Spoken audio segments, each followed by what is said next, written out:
Good morning friends. Power education के YouTube channel पे आपका स्वागत है।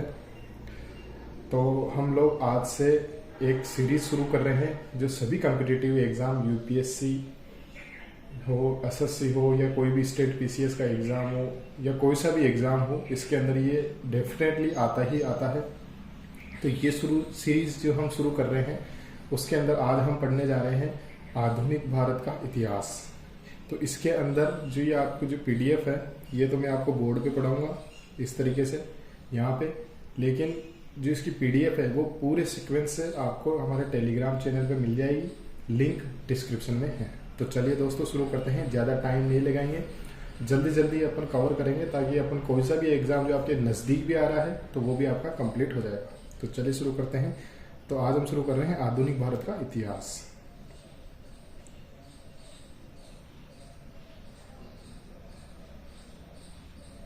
आधुनिक भारत के इतिहास को अपन 3 भागों में बांट सकते हैं, जिससे क्या है कि पढ़ने में आसानी रहेगी। पहला जो भाग है उसमें अपन पढ़ेंगे यूरोपियंस का आगमन।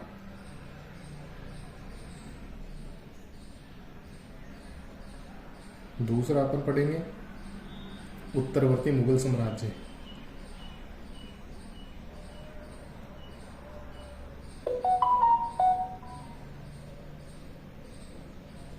और तीसरा अपन पढ़ेंगे 18वीं सदी का भारत।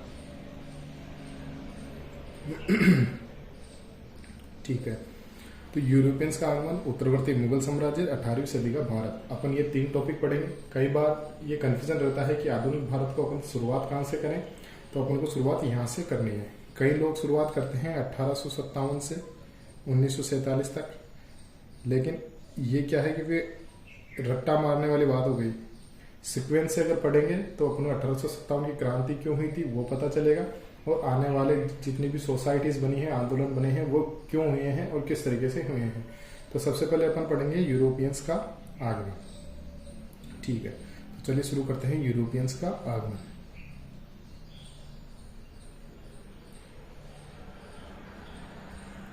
अच्छा, यूरोपियंस का आगमन समुद्री मार्ग से हुआ था।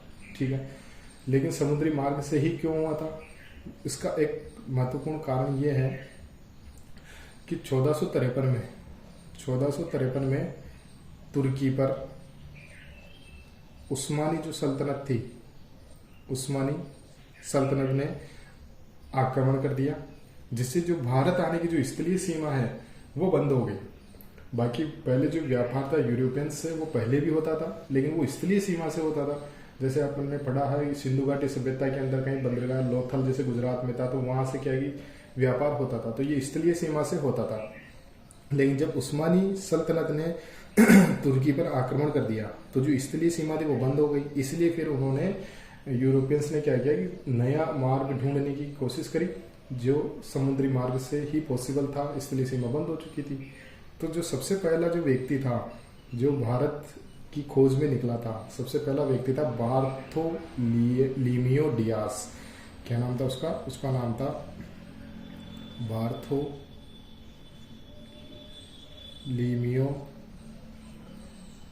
डियास। पहला व्यक्ति था जो दक्षिण अफ्रीका है, ये अपना भारत आ गया, यहाँ पे है अपने ये दक्षिण अफ्रीका। तो दक्षिण अफ्रीका पे जो यहाँ पे बिंदु है इसका नाम है क्लेप ऑफ गुड होप। जो बार्थोलीमियो डियास है वो यहाँ तक पहुंचा था और यहीं से ही वापस लौट गया था, आगे का उसको रास्ता नहीं मिला तो इसलिए वो यहाँ से लौट गया। अच्छा, ये बार्थोलीमियो डियास कब आया था? यह आया था 1488 में। ये जो दक्षिण अफ्रीका है यहाँ तक आके वापस चला गया था। ये अपना प्यारा भारत है। इसके बाद बार्थोलीमियो डियास के बाद अपन बात करते हैं वास्को डिगामा की।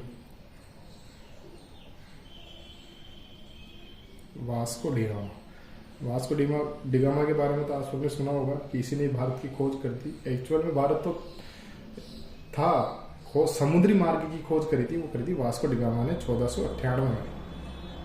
ठीक है, और ये सबसे पहले जैसे ये निकला तो ये जो क्लेप ऑफ गुड होप है, यहाँ से जब ये निकला तो यहाँ पे इसको एक आदमी मिला जिसकी मदद से ये भारत के कालीकट घाट पर पहुंचा था। ठीक है, तो वो जिसने हेल्प करी थी वास्को डी गामा की, वो कौन था? उसका नाम था अब्दुल मजीद। क्या नाम था उसका? अब्दुल मजीद। ये क्या था? एक गुजराती था, जिसने इसकी मदद करी थी। ठीक है, जिसने इसकी क्या करी? मदद करी, तो भारत पहुंचने में मदद करी। तो जब ये 1498 में कहाँ पहुंचा था? ये पहुंचा था कालीकट घाट पे। और कालीकट घाट उस टाइम शासक कौन था? वो था जमोरी नामक शासक ने इसका स्वागत किया था। ठीक है, जमोरी नामक ने इसका क्या किया था? स्वागत किया था। ये बात अपने को ध्यान रखना है। और जो नया जो समुद्र मार्ग खोजा था वास्को डी गामा ने खोजा था, ये आप सबको पता है। ठीक है, तो इसके बाद से फिर कंपनी आती गई। तो चलिए अब अपन एक काम करते हैं कि एग्जाम में क्या है कि कई बार ये पूछ लेते हैं कि कौन सी कंपनी पहले आई थी। सीक्वेंस पूछ लेते हैं कि पहले कौन आई, बाद में कौन आई, उसके बाद कौन आई। कई बार ये भी पूछ लेते हैं कि भारत आने वाले नाविकों का क्रम बताइए। तो जैसे नाविक, जैसे पुर्तगाली आए, फिर डच आए, फिर अंग्रेज आए, फिर डेनिश, फ्रेंच, स्वीडिश आए। लेकिन अगर कंपनियों की बात करें अपन, तो कंपनी में पहले स्टैब्लिश कौन हुआ? ठीक है, उसके बाद कौन हुआ? नाविक तो आए और गए, लेकिन कंपनी किसने स्टैब्लिश करी पहले? तो अपन ये देख लेते हैं एक बार। तो यूरोपियंस, देखिए सीक्वेंस से चल रही हैं चीजें तो आपको याद हो जाएगी। सबसे पहले अपन देखते हैं नाविक।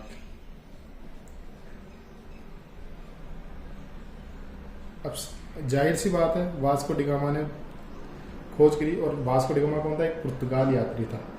तो सबसे पहले नाविकों में कौन आएगा? पुर्तगाल आएगा। 1498 में आ गए थे।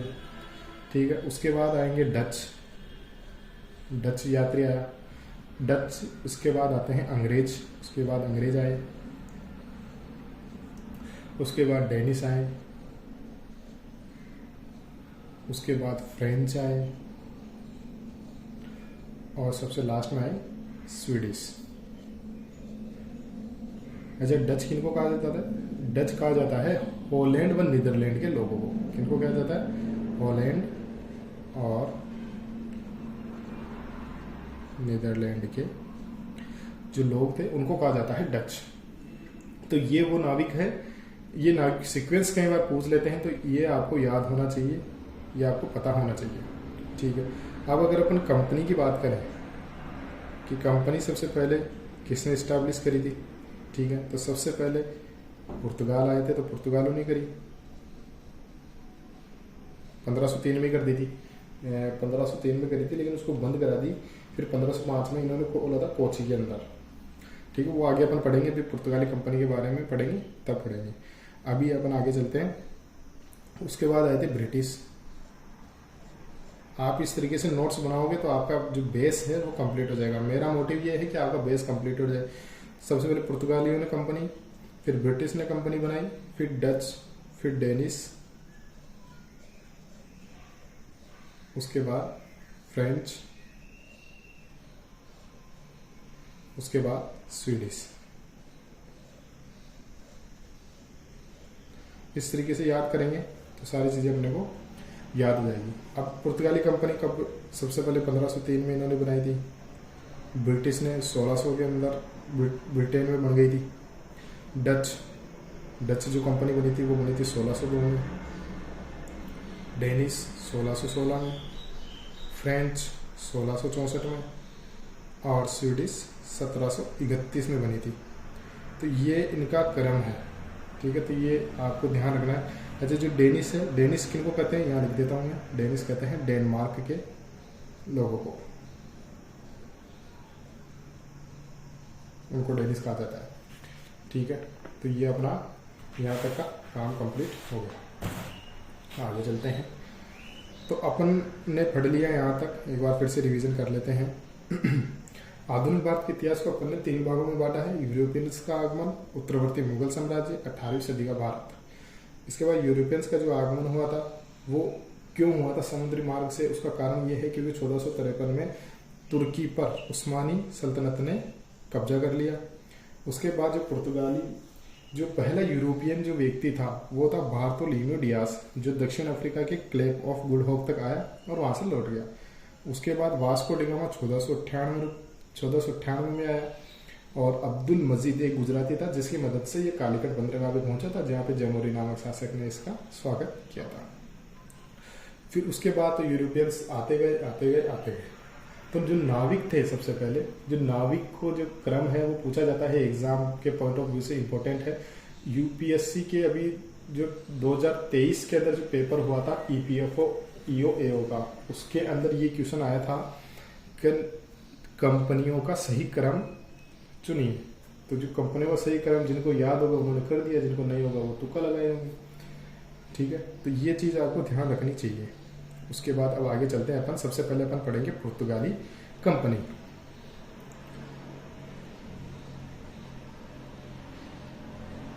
पुर्तगाली जो नाविक थे वास्को डी गामा सबसे पहले आए थे। ठीक है, तो अपन इसमें एक काम करते हैं, मैं नाम लिख देता हूँ जो आपको क्या है कि पढ़ने में थोड़ा सा आसानी रहेगी। ठीक है, सबसे पहले आए थे वास्को डी गामा। कब आए थे? 1498 में। ऊपर पूरा डिटेल बता दिया है मैंने। इसके बाद एक कंपनी बनती है, ठीक है, जिसका नाम है एस्ट्राडो द इंडिया कंपनी।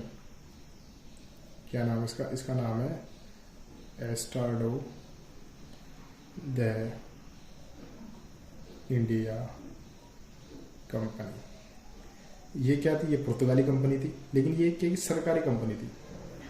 ठीक है, कैसी कंपनी थी? सरकारी कंपनी थी। अब आपने देखा होगा कि ब्रिटिश ने अपने ऊपर रूल्स किया, अपने ऊपर अपने को गुलाम बना के रखा। ठीक है, क्यों? क्योंकि वो एक प्राइवेट कंपनी थी। आज भी देखोगे तो प्राइवेट क्षेत्र में जो भी कंपनियां काम कर रही है वो बेहतर काम करती है सरकारी में के मुकाबले देखा जाए। तो ये एक सरकारी कंपनी थी। दूसरी चीज क्या कहेंगी? इसने जो पहली फैक्ट्री डाली थी, पहली फैक्ट्री डाली थी वो डाली थी कालीकट। लेकिन जो जमोरी नामक शासक ने इस पर आक्रमण किया था, लेकिन वो जमहूरी शासक हार गया था। लेकिन यहाँ पे क्या है कि बंद कर दी थी सरकार ने कि यहाँ पे नहीं खोलेंगे। इसलिए जो पहली फैक्ट्री मानी जाती है वो मानी जाती है कोच्चि में। पहली फैक्ट्री कहाँ मानी जाती है? कोच्चि में। और ये कब स्थापित हुई थी? 1503 में पहली फैक्ट्री। ठीक है, अब जो इस कंपनी का जो पहला गवर्नर था उसका नाम था अल्फांसो, उसका नाम था फ्रांसिस्को डी अल्मेडा। क्या नाम था उसको? Francisco de Almeida. इसका कार्यकाल था 1505 से, ठीक है, 1505 से 1509 तक था। इसके बारे में आपको ज़्यादा बात याद नहीं रखनी, बस ये पहला गवर्नर था, ठीक है। दूसरी चीज़ आपको याद रखनी है कि इसने ब्लू वाटर पॉलिसी चलाई थी। क्यों चलाई थी? हिंद महासागर पर बेहतर नियंत्रण के लिए चलाई थी, कि हिंद महासागर पर कर वसूली के लिए, हिंद महासागर पर नियंत्रण के लिए चलाई थी। ठीक है, बस इसके बारे में इतना सा ही ध्यान रखना है। इसके बाद आ जाते हैं अपन दूसरे, जो फ्रांसिस्को डी अल्मेडा, ये पहला गवर्नर था। जो दूसरा गवर्नर था उसका नाम था अल्बुकर्क। आप पूरा नाम तो था उसका अल्फांसो, लिख देता हूं मैं, अल्फांसो डी अल्बुकर्क के नाम से भी जानते हैं। ये वास्तविक संस्थापक था।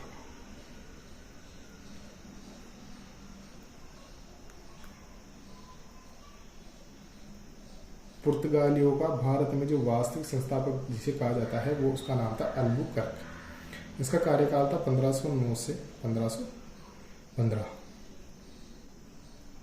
ठीक है, ये इसका कार्यकाल था। इसने क्या क्या कराया? देखिए, ये एक तो इसने बोला कि आप भारतीय स्त्रियों से विवाह करें,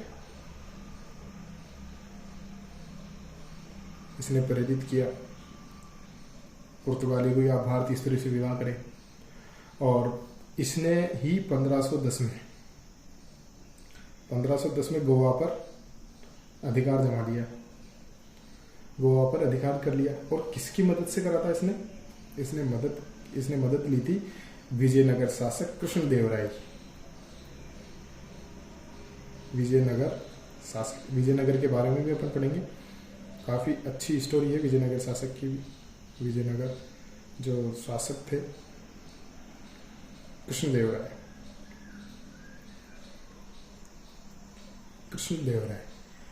ठीक है, इसकी वजह से। अब अल्फांसो डी अल्बुकर्क थे, इसने क्या किया था कि एक 2 जल संधि पर भी आधिपत्य कर लिया था इसने। अब 2 जल संधि कौन सी है? 2 जल संधि है अपनी, पहली है हारबुज जल संधि, और जो दूसरी संधि है उसका नाम है मलक्का जल संधि।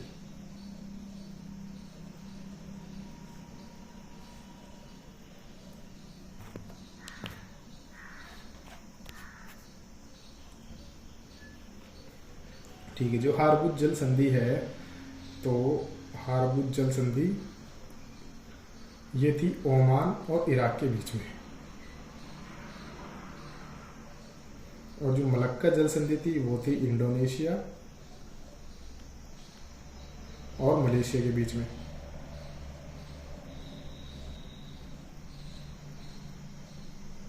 तो इन दोनों पर भी इसका आधिपत्य हो गया था। किसका हुआ था? अल्बुकर्क का। ठीक है, ये चीज आपको ध्यान रखनी है। तो जो पुर्तगाली जो कंपनी थी उसके बारे में सिर्फ आपको इन 2 के बारे में ही पढ़ना है, क्योंकि इन 2 ने ही कुछ काम किया था पुर्तगालियों ने भारत के अंदर। ठीक है, तो अब क्वेश्चन ये आता है कि ये पुर्तगाली भारत आए तो इनका पतन हुआ, तो इनका एक तो पतन का कारण क्या हुआ, और अगर ये भारत आए तो कुछ तो भारत को दिया होगा, भारत के लोगों ने कुछ तो सीखा होगा इनसे। तो सबसे पहले वो देख लेते हैं कि इन्होंने भारत को क्या दिया।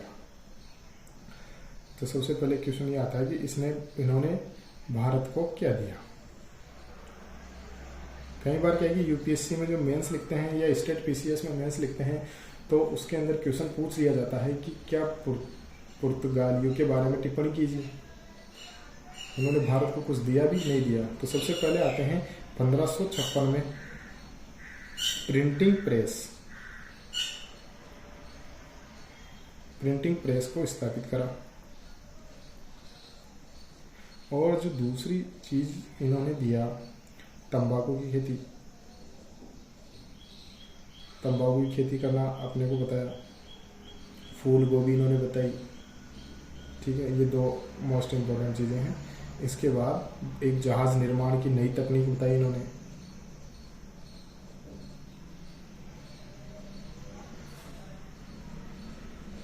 इसके अलावा एक आपने नाम सुना होगा पुर्तगाली खिड़की। पुर्तगाली खिड़की किसको कहा जाता है? गोवा को कहा जाता है पुर्तगाली खिड़की। ठीक है, एक इन्होंने क्यों कहा जाता है? क्योंकि आप गोवा जाओगे ना तो वहाँ आपको जो चर्च वगैरह है तो वो आपको वहीं ज़्यादा मिलेंगे आपको, क्योंकि वहाँ पे पुर्तगालियों ने सबसे लंबा समय वहाँ बिताया है इन्होंने। क्योंकि 1961 तक आपने आज़ादी के बाद गोवा को अपने भारत के अंदर लिया था, 1961 के अंदर। ठीक है, तो खिड़की क्यों कहा जाता है? क्योंकि वहाँ पे सबसे ज़्यादा चर्च है और उनकी जो कला है, उनकी जो बनावट है वो गोथिक स्थापत्य कला है। इसलिए कहा जाता है कि भारत को पुर्तगालियों ने गोथिक स्थापत्य कला का ज्ञान दिया। कौन सी कला? गोथिक स्थापत्य कला। ये तो इन्होंने भारत को दिया। अब इनके जो पतन का कारण देख लेते हैं कि इनका पतन क्यों हुआ। पतन के कारण, तो पतन के कारण में सबसे पहला आता है इनका, एक तो ब्रिटेन में क्या हुआ, EIC, ब्रिटेन में EIC बन गई। पहला ये कारण था क्योंकि वो भारत आएंगे और इन दोनों के बीच में युद्ध होगा और ये हार जाएंगे। ठीक है, तो EIC का आगमन हो गया। दूसरा कारण था इनको क्या है कि अब भारत में इतना इंटरेस्ट नहीं रहा।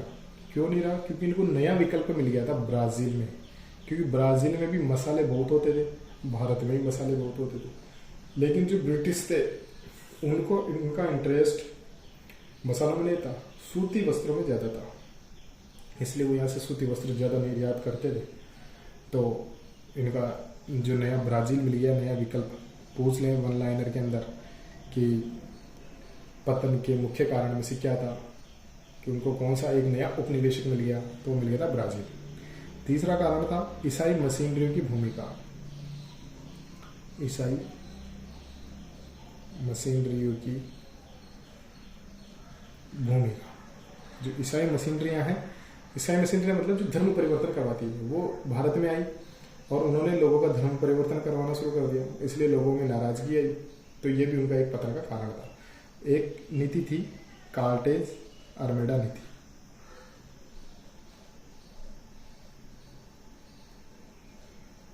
कार्टेज अरमेडा नीति में क्या था, जो समुद्री मार्ग से जो भी जहाज आते जाते थे ये उनसे कर वसूली करते थे, और जो कर नहीं देते थे ये उनको लूट लेते थे, अपने पास रख लेते थे। तो ये भी एक कारण था इनके पतन का कारण, क्योंकि जो भी लोग आते जाते ये उनसे कर वसूली करते, इसलिए लोगों में नाराजगी बढ़ी और इन पे आक्रमण हुए, इसलिए कमजोर हुए, इनके पतन का कारण हो गया। तो अपना जो पुर्तगाली है, जो कंपनी है, जो पुर्तगाली आई, वो अपना यहाँ पे समाप्त होता है। तो अपन ने आज पढ़ा कि आधुनिक भारत में अपन को कैसे शुरुआत करनी है, यूरोपियंस का आगमन क्यों हुआ, और किसने समुद्री मार्ग की खोज करी, सबसे पहले कौन आया भारत समुद्री मार्ग से। उसके बाद अपन ने देखी कौन कौन सी कंपनी बनी, नाविक कौन कौन से आए, पुर्तगाली आए, कैसे आए, क्या इस्टेब्लिश करी, क्या क्या भारत को दिया, उनका पतन का कारण क्या था, ये सब अपन ने पढ़ा।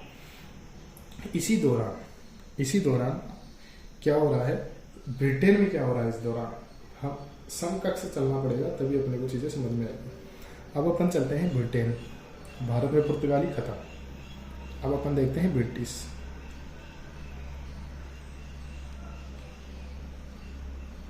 ब्रिटेन में क्या हो रहा है, देखिए ब्रिटेन में जो राष्ट्र अध्यक्ष है वो कौन होता है, वो महारानी होती है, ब्रिटिश महारानी।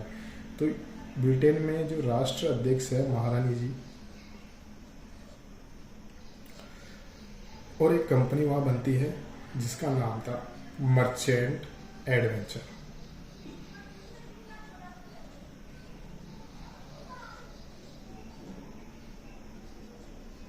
मर्चेंट एडवेंचर, इस कंपनी में कहीं ना कहीं जो महारानी है उसके भी शेयर लगे हुए थे, इसने भी पैसा लगा रखा था। ये एक प्राइवेट कंपनी थी, प्राइवेट लिमिटेड,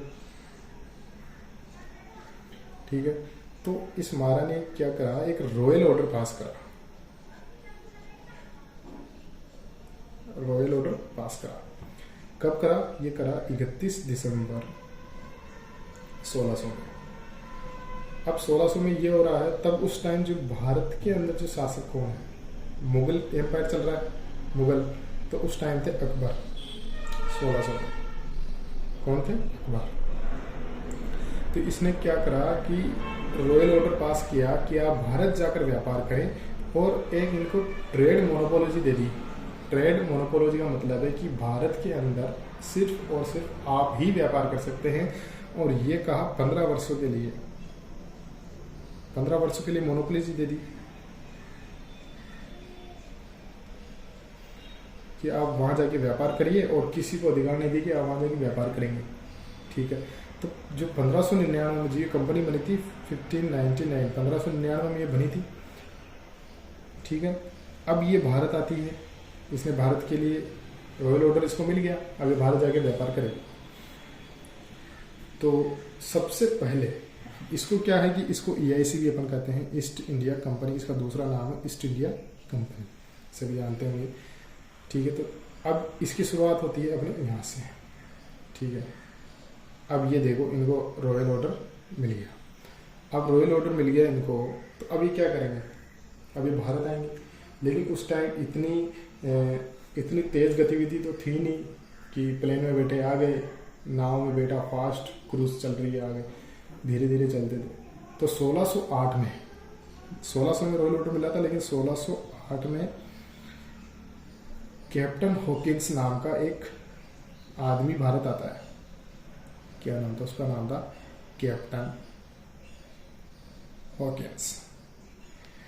अब ये शुरुआत हो रही है कि ईस्ट इंडिया कंपनी कैसे बनी, ऐसे बनी और भारत क्यों आई, कैसे आई, और आई तो सबसे पहले कौन आया? तो सबसे पहले आया कैप्टन हॉकिंस। कब आए थे? 1608 में। और जो महारानी थी वहाँ की, ब्रिटेन की, उनका एक पति था, उनका पति था, एक ही पति हुआ ऑब्वियसली, जेम्स फर्स्ट। तो ये जो कैप्टन हॉकिंस था, इसका क्या था? दूत, इसका दूत था। अब 1608 में इधर अकबर जी नहीं रहे, तो 1608 में इधर कौन था भारत में? भारत में था जहांगीर। कौन था भारत में? जहांगीर था। तो जहांगीर से मुलाकात करता है, कहाँ पे करता है? अजमेर में करता है, ठीक है। और क्योंकि अकबर की मृत्यु कब हुई थी? अकबर की मृत्यु हुई थी 1605 में, 1605 में मृत्यु हुई और ये 1608 में आया। तो 1608 में कौन था? जहांगीर। जहांगीर से मुलाकात करी अजमेर में, ठीक है। और ये जो कैप्टन हॉकिंस था, ये फारसी भाषा का ज्ञाता था। तो जब ये जहांगीर के दरबार में पहुंचता है और ये फारसी भाषा में जहांगीर से बात करता है, तो जहांगीर बहुत इम्प्रेस होता है। तो 1608 में इसको क्या करता है कि सूरत में फैक्ट्री खोलने की अनुमति दे देता है जहांगीर। कहाँ देता है? सूरत में। सूरत में इसने फैक्ट्री खोलने की अनुमति प्राप्त कर ली जहांगीर से, क्योंकि फारसी भाषा का ज्ञाता था और इन दोनों के बीच में अच्छी तालमेल हो गई। तो इसने कहा चलो ठीक है, सूरत में आप फैक्ट्री खोल लो। लेकिन खुली नहीं थी, क्योंकि उस टाइम किसी कारण से वो खोल नहीं पाई थी। तो सूरत में खुली नहीं, अनुमति हालांकि प्राप्त कर ली थी। तो अपन शुरुआत से कर रहे हैं 1608 में अनुमति प्राप्त करी, लेकिन खोली कहाँ गई थी? खोली गई थी मसूलीपट्टनम, 1611 में खुली थी। उसके बाद आता है सर थॉमस रो। उससे पहले एक आता है, अपन देखिए कि 1608 में इसने प्राप्त कर ली सूरत में, लेकिन जो पहली फैक्ट्री खुली,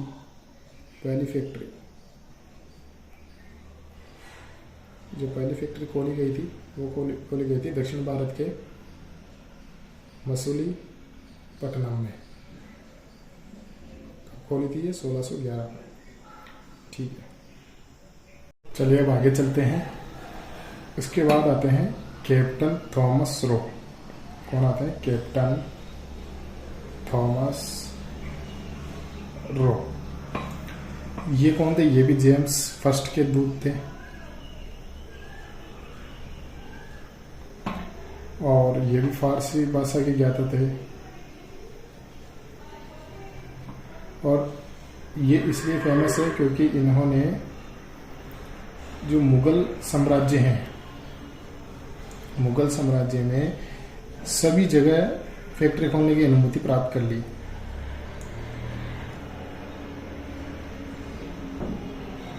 फैक्ट्री खोलने की अनुमति प्राप्त कर ली इन्होंने, इसलिए सर थॉमस रो फेमस है। और इनका जो कार्यकाल था 1615 से 1618 तक था, ठीक है। आगे चले तो अगर अपन देखें तो EIC के जो व्यापारिक केंद्र है उनके बारे में अपन जानकारी ले लेते हैं। EIC के व्यापारिक केंद्र, तो सबसे पहले सूरत में इन्होंने अनुमति प्राप्त करी 1608 में। दूसरी बात मसूलीपट्टनम में 1611 में। इसके बाद जो EIC का जो हेडक्वार्टर बना था वो मद्रास में बना था। और कब बना था ये? मद्रास में 1639 में। और यहीं पे मद्रास के अंदर ही अंग्रेजों ने क्या बनाया था? एक किला बनाया था, फोर्ट सेंट जॉर्ज नाम का एक किला बनवाया था मद्रास में 1639 में। और बालासोर में इन्होंने फैक्ट्री डाली थी, बालासोर 1633 में। और ये बालासोर कहाँ है? ये है उड़ीसा में। कहाँ है? उड़ीसा में। इसके बाद इन्होंने हुगली में डाली फैक्ट्री, हुगली में डाली थी 1651 में, ठीक है। और हुगली के किनारे, हुगली में ही इन्होंने क्या करा, 3 गांव थे। कौन कौन से गांव थे वो? उन गांवों का नाम था सूता नाठी, काली कत्ता और तीसरा नाम था गोविंदपुरी। इन तीनों गांवों को मिला के एक फोर्ट विलियन बनाया गया, ठीक है। इन तीनों को मिला के क्या बनाया? फोर्ट विलियन।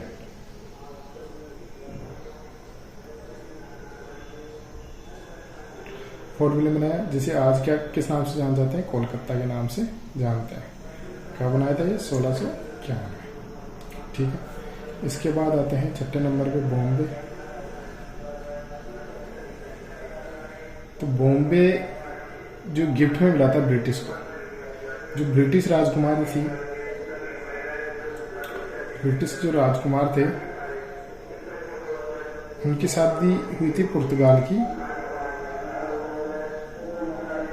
राजकुमारी से। और जो पुर्तगाल थे, इन्होंने इसको दहेज के अंदर क्या दे दिया? बॉम्बे दे दिया। दहेज में बॉम्बे दे दिया। कब दिया था ये? 1664 में दिया था। बॉम्बे दहेज में दे दिया पुर्तगालियों ने ब्रिटेन को, ब्रिटिश राजकुमार को। अब ये किसके पास गया बॉम्बे? ये ब्रिटिश गवर्नमेंट के पास गया। तो ब्रिटिश गवर्नमेंट ने क्या करा कि 10 पाउंड में, 10 पाउंड सालाना रेंट पर EIC को दे दिया इन्होंने कि आप वहां पे व्यापार करो, बस हमें तो 10 पाउंड दे दो साल का। तो सालाना पाउंड में ये दे दिया बॉम्बे। ये याद रखने की चीजें, 1664 में पुर्तगालियों ने किसको दिया था? ब्रिटेन को दिया था, ब्रिटेन सरकार को दिया था। तो सरकार ने EIC को 10 पाउंड सालाना रेंट पे दे दिया। एक और चीज बहुत ही ज्यादा इंपॉर्टेंट है, दस्तक। दस्तक किसे कहते हैं? बहुत ज्यादा इंपॉर्टेंट है, क्योंकि इसी के जरिए भारत के अंदर जो ब्रिटिश रूल है वो काफी हद तक बढ़ गया था। और ये दस्तक जो हुआ था 1717 में, ये अपन पढ़ेंगे उत्तरवर्ती जो मुगल साम्राज्य, उत्तरवर्ती मुगल साम्राज्य है, उसके अंदर पढ़ेंगे दस्तक। तो 1717 में एक फर्रुखसियर मुगल शासक था, फर्रुखसियर 1712 से 1719 तक था इसका कार्यकाल। इसने क्या करा? EIC को मुक्त व्यापार यानी 3000 रुपये सालाना, 3000 रुपये सालाना पर मुक्त व्यापार की अनुमति दे दी। इसे क्या कहते हैं? इसे कहते हैं दस्तक, ठीक है। तो ये अपना EIC जो कंपनी है उसके समापन होता है। हालांकि अब इसके अंदर बहुत सारी चीजें हैं जो अपन आगे पढ़ेंगे 18वीं सदी के भारत के अंदर।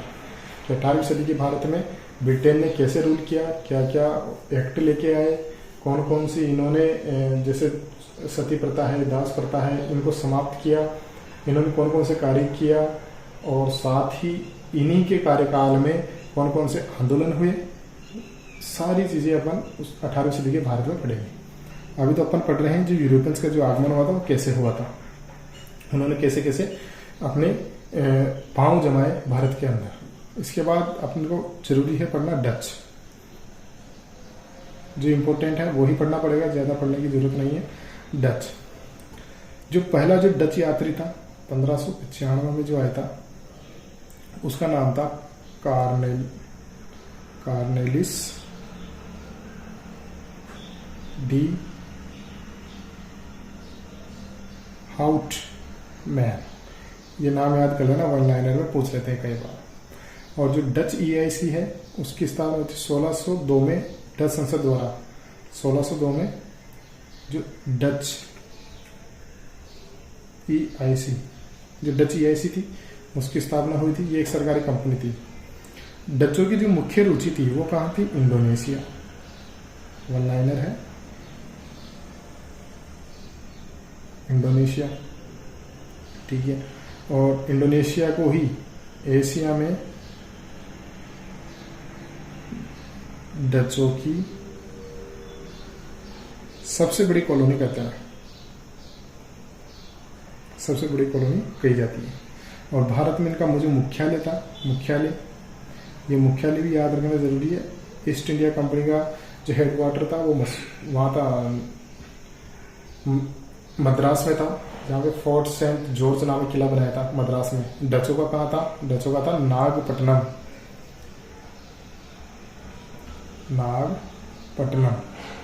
और जो पहली फैक्ट्री खोली थी, ये कर लेते हैं, पहली फैक्ट्री खोली थी मसूलीपट्टनम में। ठीक है। और इन्होंने क्या करा, इन्होंने सूती वस्त्रों के निर्यात पर जोर दिया। पुर्तगाल जो थे वो क्या करते थे, उनको मसाले चाहिए थे। ईस्ट इंडिया कंपनी को कच्चा माल चाहिए था भारत से, क्योंकि औद्योगिक क्रांति की लगभग शुरुआत हो चुकी थी। उन्हें कच्चे माल की आवश्यकता थी, तो वो भारत आए। सूती वस्त्र वगैरह, मसाले वगैरह सब उनको चाहिए था। डचों को क्या चाहिए, डच भी सूती वस्त्रों के लिए ही भारत आए थे। डच और ईस्ट इंडिया कंपनी और डचों के बीच में एक युद्ध हुआ था, जिसे कहते हैं बेदारा का युद्ध, जिसमें डच हार गए थे। EIC प्लस डच, जिसमें EIC जीत गई थी और डच हार गए थे। इसके बाद अपन देखते हैं फ्रेंच।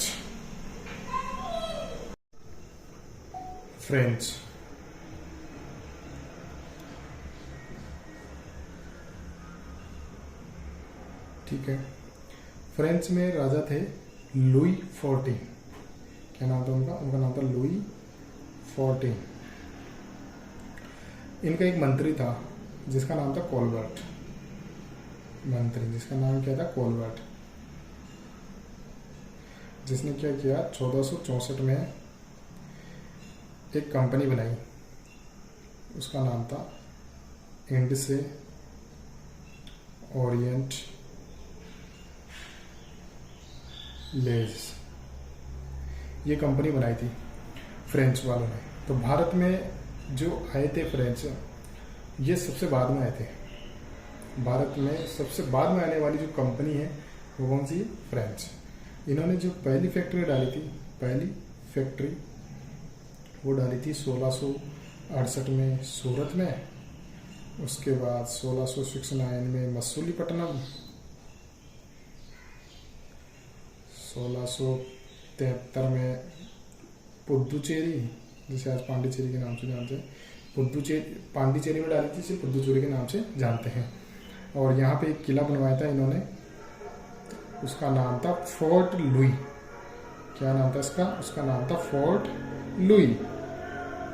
भारत में फ्रांसीसी संस्कृति की खिड़की पुदुचेरी को कहा जाता है। फ्रांसीसी संस्कृति की खिड़की। ठीक है। और जो वास्तविक संस्थापक थे इनके, वो थे डुप्ले। ठीक है, ये ध्यान रखना है कि फ्रेंच के वास्तविक संस्थापक कौन थे, डुप्ले। अच्छा, EIC और फ्रेंच के बीच में जो युद्ध हुए उन्हें कहते हैं कर्नाटक युद्ध, या कार्नेटिक युद्ध भी इनको कहते हैं।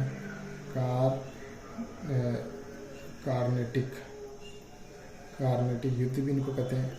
ब्रिटेन और फ्रांस के, EIC और फ्रेंच के बीच में हुआ था। 18वीं सदी के भारत में इनको अपन क्या करेंगे, विस्तार में पढ़ेंगे। जब 18वीं सदी का भारत पढ़ेंगे तब कर्नाटक जो युद्ध हुआ उसको विस्तार से अपन पढ़ेंगे। ठीक है, तो ये हुए अपने यूरोपियंस के आगमन की सारी डिटेल कंप्लीट। ठीक है, अब अपन एक बार वापस शुरू में चलते हैं, ताकि हमें यूरोपियंस का जो आगमन है इसके अंदर अपन ने पढ़ा, पुर्तगाली अपन ने पढ़ी, ब्रिटिश पढ़े, डच पढ़े। ठीक है, और फ्रेंच पढ़े। डेनिश और स्वीडिश अपन इसलिए नहीं पढ़े क्योंकि इट्स नॉट इम्पोर्टेंट। ये इतने ज़्यादा इम्पोर्टेंट नहीं है, मायने नहीं रखते हैं। अपन को एग्जाम के पॉइंट ऑफ व्यू से अगर अपन देखें, आपको पीएचडी करनी है, आप डेनिश भी पढ़ो, स्वीडिश भी पढ़ो, लेकिन अगर आपको एग्जाम क्लियर करना है, आपको पुर्तगाली, ब्रिटिश, डच और फ्रेंच ये पढ़ने हैं, जिसमें ब्रिटिश सबसे ज़्यादा आपको पढ़ना पड़ेगा। ठीक है, तो आज का अपना ये लेक्चर खत्म होता है। अगर आपको ये पसंद आया तो आप चैनल को सब्सक्राइब करें और बेल आइकन दबा दें, ताकि आपको जो भी नोटिफिकेशन है वो आपको मिल सके, और साथ में वीडियो को लाइक और शेयर करना नहीं भूलें। धन्यवाद।